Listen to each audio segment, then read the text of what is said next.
En los videos anteriores hablamos acerca de todo el discurso de Jesús con Nicodemo. Y vimos toda la explicación que Jesús le hace a Nicodemo acerca de la Ruach, la persona del Espíritu Santo, de la Bat Kol, que es la persona que convence al hombre de pecado, que es la que lo lleva a comprender el mensaje. Entonces vemos que Jesús comienza a entablar con Nicodemo un discurso bastante peculiar acerca del testimonio. ¿Por qué esta conversación tan importante? Porque Jesús le dice, nosotros lo que vemos testificamos, y nadie recibe nuestra testimonianza. Nadie nos recibe. Es un poco crudo que Jesús se lo diga a Nicodemo, pero la realidad es que ellos ya sabían el ministerio del Espíritu Santo. Ya lo sabían, ya era palpable. Solamente que ellos, al no tener la persona de Jesús, ellos no lo comprenden, no lo llevan a una finalidad más allá de lo que realmente la Escritura dice. El discurso que tiene Jesús con Nicodemo, yo lo puedo decirlo que va más allá del tiempo. Jesús establece una dimensión alrededor de Nicodemo para hablar hasta del futuro, hasta hablar de una complementación, de una completación del plan divino. Y es algo bastante curioso que tenemos que ver. Y dentro de esta enseñanza, de este trayecto que Jesús establece delante de Nicodemo, encontramos el famoso versículo Juan 3:16 como la cumbre de una enseñanza. Pero realmente es una cumbre o un pasaje. Vamos a verlo. Vemos que en el versículo 13, Jesús dice, nadie subió al cielo sino que aquel descendió del cielo, el Hijo del Hombre. Ahora, es interesante ver este punto de vista de Jesús. Lo hemos dicho ya anteriormente acerca de la mención que hace Jesús acerca del Hijo del Hombre. Y nosotros sabemos, a través de la hermenéutica, que cuando un término, una palabra específica, o un personaje específico, o una situación específica, que se repite en las diversas páginas, en los diversos capítulos, en los diversos libros, casi siempre tienen un mismo significado. Y Jesús está empleando esta misma hermenéutica. Y vemos que la única persona que menciona este Hijo de Hombre es Daniel. Y Jesús lo vuelve a mencionar. Y como lo dije la vez pasada, Daniel habla de juicio. Porque dice, cuando el Hijo del Hombre, el Dios con semejanza de hombre, descienda, viene por juicio. Y es algo muy interesante. ¿Por qué? Porque el discurso del Juan 3:16 parte con el Hijo del Hombre. ¿Por qué digo que Jesús lleva a Nicodemo más allá del tiempo? ¿Por qué lo digo?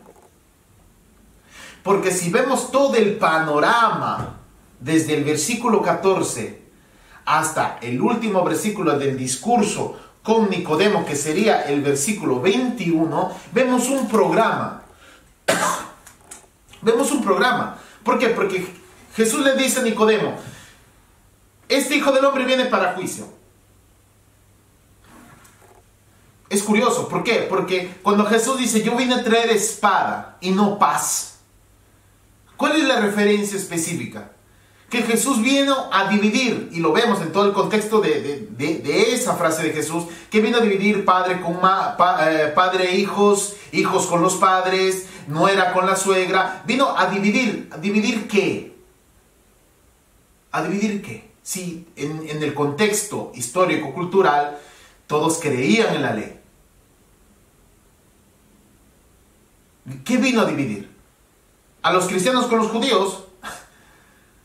Vino a dividir a los extracomunitarios con los europeos o los inmigrantes con los estadounidenses. No, no vino a dividir eso.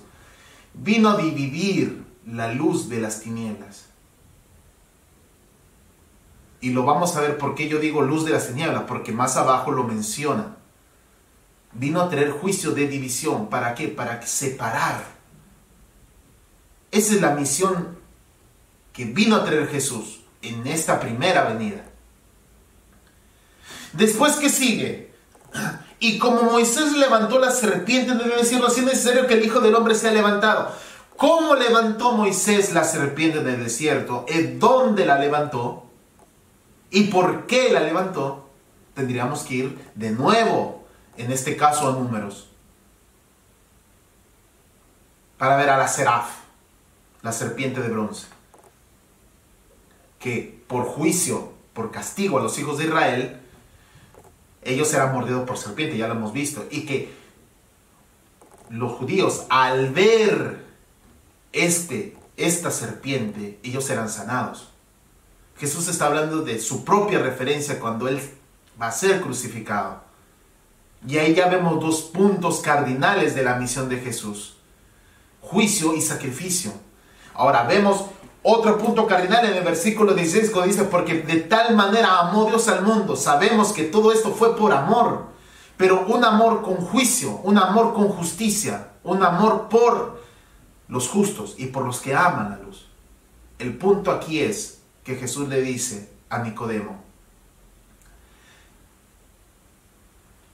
¿Dios mandó a su Hijo para condenar al mundo, o lo mandó para que sea salvo por medio de Él?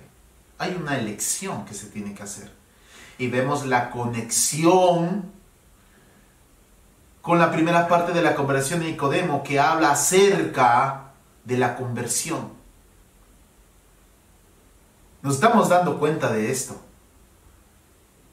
Ahora, esto es sencillamente Biblia, no es interpretativo. Estamos sencillamente conectando el discurso, conectando el verdadero motivo del discurso. Y miren, ya hemos viajado a Daniel, hemos viajado a Números para comprender todo esto. Y esta es la veracidad del discurso de Jesús. Y como les dije, es un viaje en el tiempo, porque ahorita estamos en un tiempo de elección, un tiempo donde el hombre tiene que elegir. Y es lo que Juan, el presbítero, está diciendo a todos los lectores. Está diciéndole a todos: si queremos ir a una nota histórica de este evangelio, en el año 90, ya después de la destrucción del templo, los judíos no veían con buenos ojos a los minín. ¿Quiénes son los minín? Los heréticos, los cristianos. No los veían con buenos ojos. Ya los judíos no tenían su templo donde adorar. Y ahora tenían que lidiar con unos cristianos que, entre paréntesis, los llevaban a pecar. Los llevaban a tergiversar las palabras. Entonces, ¿qué hacían los judíos? Hacían que los minín, los cristianos, blasfemaran en las 18 oraciones que son hechas por los judíos durante su liturgia. Hay una oración en contra de los minín, de los heréticos, de los cristianos.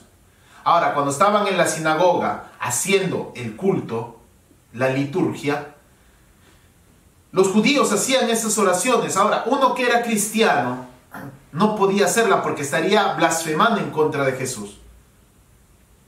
Entonces, ¿qué tenían que hacer estos cristianos, judío-cristianos? Tenían que irse. Y muchas veces estos cristianos claudicaban. Y por no separarse de su cultura y de su ideología judía, de la tierra, de sus familiares, encontraban una gran dificultad. Pero con este escrito evangélico de Juan, estos cristianos al leerla agarraban fuerzas. Y todo esto descrito siempre en la vida de Nicodemo, que era alguien palpable para el judío del año 90. Y esta es la nota hermosa. Que para nosotros los evangelios fueron algo escrito, es algo histórico, pero era una nota evangelística. ¿Para qué? Para ayudar a los cristianos. Y todo este comentario que yo les acabo de hacer, lo encontramos en los comentarios de Brown, Reinhard Brown, que es un gran comentario al Evangelio de Juan. Ahora, vemos que Jesús continúa con este discurso, con este gran discurso a Nicodemo. Y como yo le dije, como estamos fuera del tiempo, vemos que Jesús le dice la conclusión de todo y la condenación. Y esta es la condenación, que la luz vino al mundo y los hombres amaron más las tinieblas que la luz. Es curioso que Jesús diga, esta es la condenación. Está hablando de un tiempo infinito. En este preciso momento, esta es la condenación. Es increíble el discurso de Nicodemo y Jesús, que va más allá de nuestros parámetros, de nuestra idea. Y vemos que esta vez Jesús dice algo hermoso, algo que va a cerrar toda esta conversación.